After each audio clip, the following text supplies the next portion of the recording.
For a long time, I went through a phase where I simply couldn't express what was on my mind. It was as if the ideas were all jumbled up, and finding the right words to translate what I felt seemed impossible. I knew exactly what was inside me, but turning that into words was a constant challenge. It always felt like something was missing. That feeling of not being able to explain what's going on inside you is distressing. It's like being trapped in your own mind, unable to break free.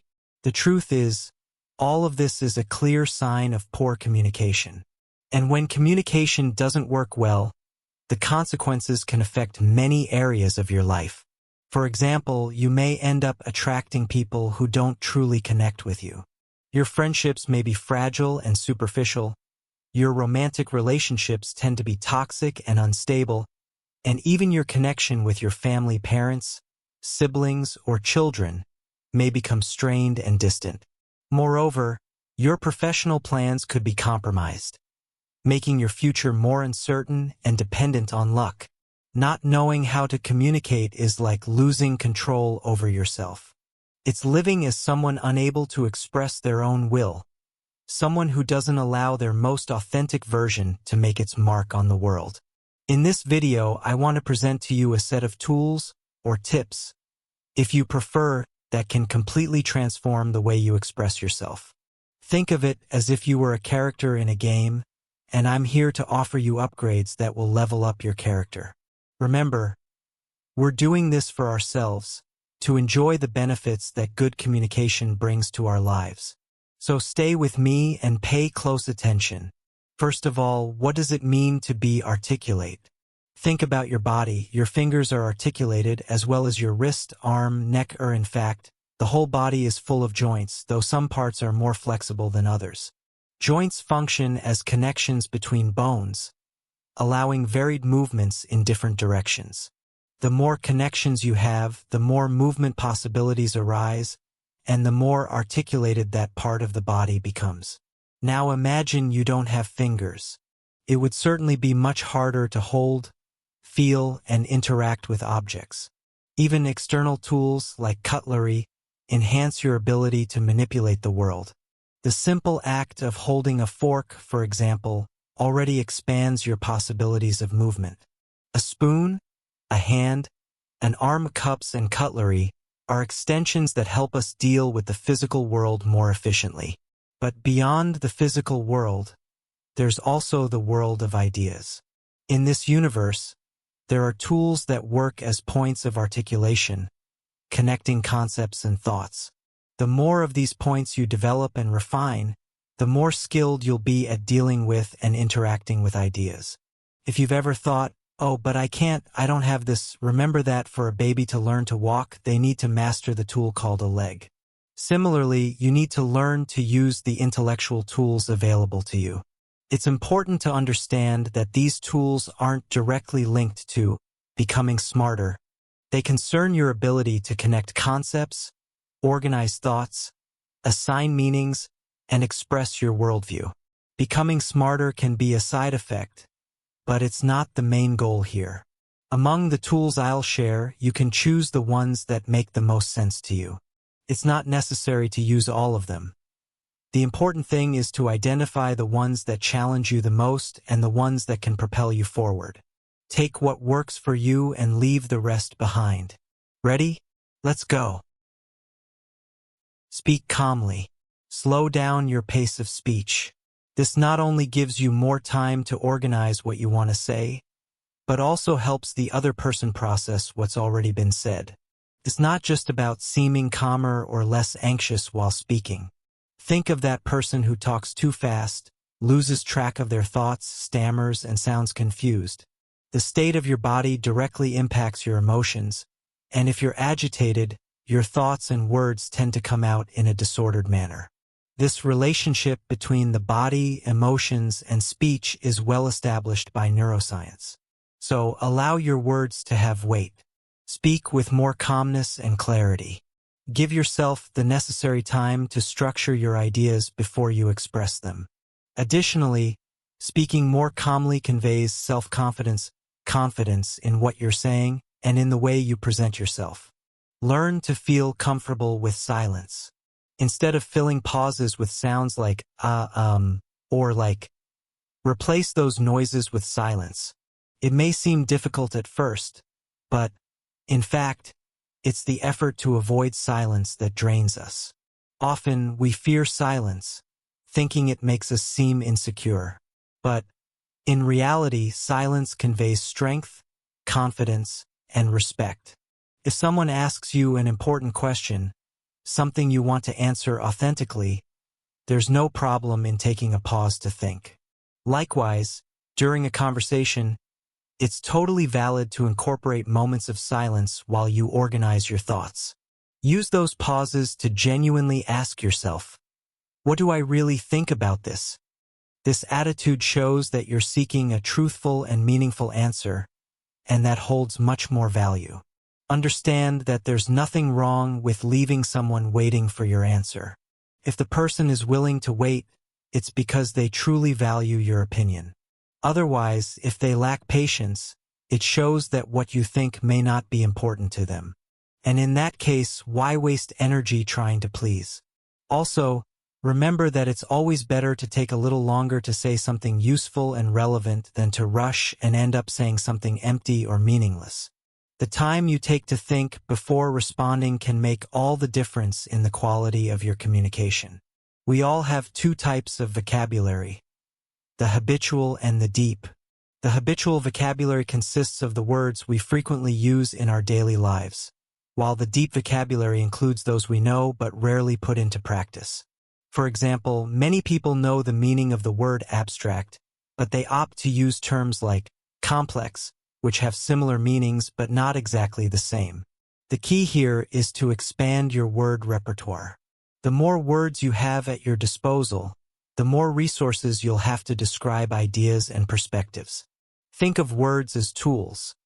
With one finger, you interact with the world in a limited way, but with 10 fingers, your possibilities multiply. Similarly, mastering a broader vocabulary significantly increases your ability to structure thoughts and express yourself clearly. And to expand your deep vocabulary, reading is essential. Read books you enjoy, explore articles, poetry, and texts that introduce new words or ideas. Seek materials that challenge your understanding and add new terms to your repertoire. To turn words from your deep vocabulary into part of your habitual vocabulary, writing practice is crucial. This can be done through journaling, a personal diary, or even by writing messages, comments, and even interacting, like here in this video. But be careful. Don't write just any way, following the automatic habit. Try creating drafts, and before finalizing, ask yourself, what words can I replace here to express better what I want to say? Over time, you'll notice that certain words and expressions start to come naturally, and your ideas become clearer and more cohesive. If, upon reviewing, you feel that you've achieved the best possible way of expressing yourself, congratulations, you've reached your goal. Otherwise, make the necessary adjustments. With constant practice, this process will become automatic. You won't need as much effort to achieve better results. It's essential to have a well-structured opinion, especially when the subject is delicate. Of course, it won't always be possible to have a fully formed answer, but most of the time, it's important to reflect and be clear about what you want to communicate.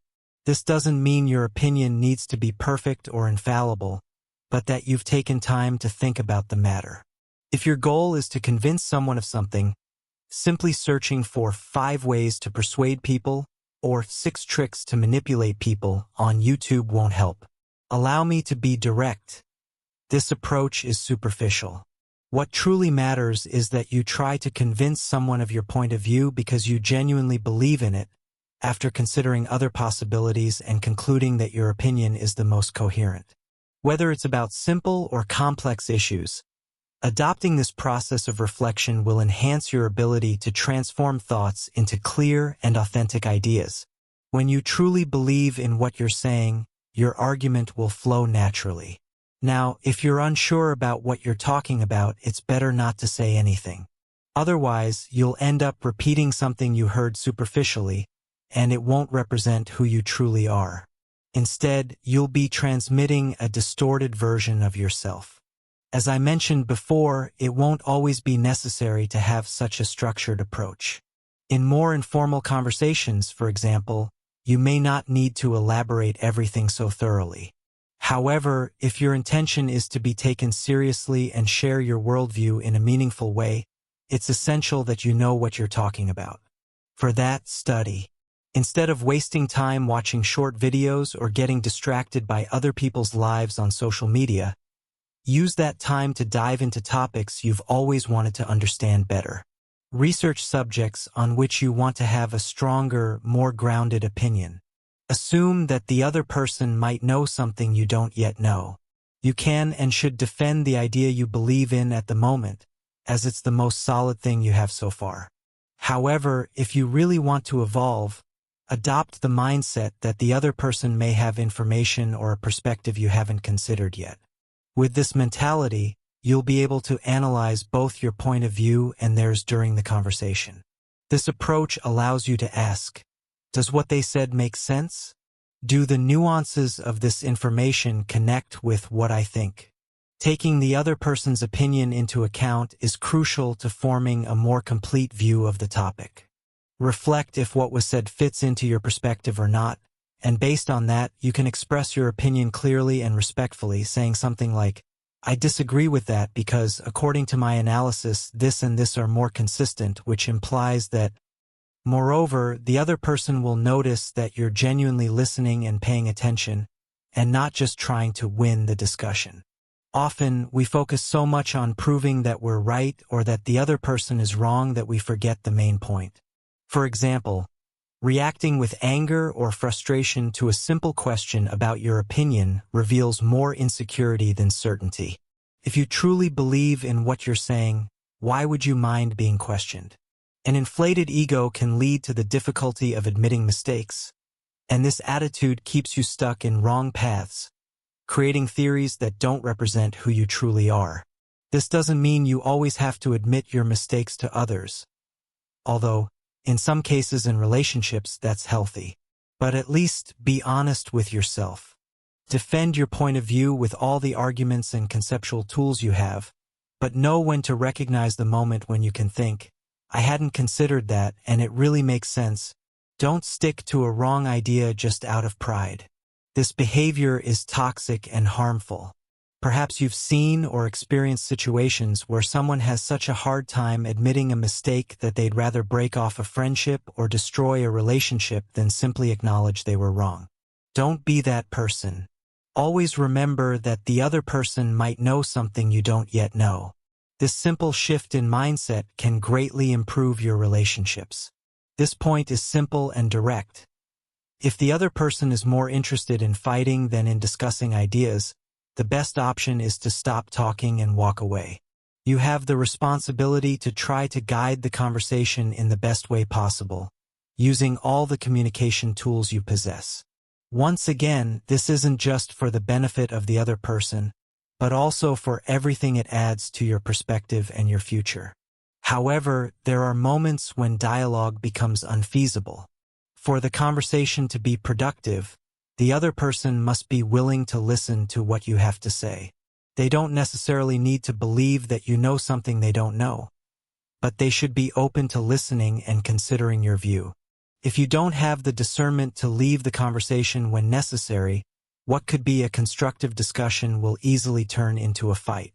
And in a fight, there's no longer a search for truth, just sides trying to assert themselves or discredit the other.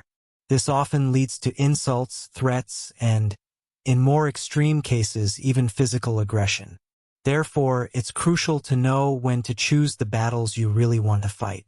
Not every conversation needs to be won, and recognizing when to withdraw is a great demonstration of maturity. Never be ashamed to express what you truly think. Don't adjust your beliefs just to please others or a group. If you believe something is important, talk about it without fear of seeming strange or facing judgment. Having the courage to expose your ideas, even in the face of opposition, is a clear sign of authenticity. Remember, the respect you earn from yourself by being true to your truth is worth much more than superficial approval from others. If, when expressing your ideas, you notice that some friends drift away, see it as a positive thing. This means that those friends were attached to a version of you that wasn't authentic, not to your true essence. When you attract new friends, they'll be those who truly share your values and interests, and you'll live a much more genuine reality. Many people still hide their tastes, desires, and needs to please others, avoid conflicts, or not hurt anyone. However, know that if you do this, you're not being true to yourself. You become a sort of puppet, someone who just accepts everything and agrees with everything without expressing your true opinion. It's natural to worry about others' judgment, but this can be harmful. Therefore, I recommend you watch another video on the channel, where I explore the reasons why we care so much about other people's opinions and offer tips on how to overcome this once and for all. Just like learning a new language, communication requires constant practice. Many people struggle to become fluent in a language because they spend too much time studying vocabulary, intonation, and techniques, but don't put their learning into practice. Having the theory is important, but it's through practice that you really learn. It's like weightlifting. Understanding the concept of hypertrophy is great, but your muscles will only grow when you actually train. Start small. Begin with casual conversations in your daily life, then ask questions in class or meetings. Next, participate in debates, and if you feel like it, move on to public speaking. The sky's the limit as long as you practice consistently. Choose one or more communication tools that resonate with you the most and start applying them. If you're consistent, in 3 months you'll be a completely different person, not only in how you communicate, but also in how you relate to others and how you present yourself to the world. Good luck on this journey of self-discovery and improvement.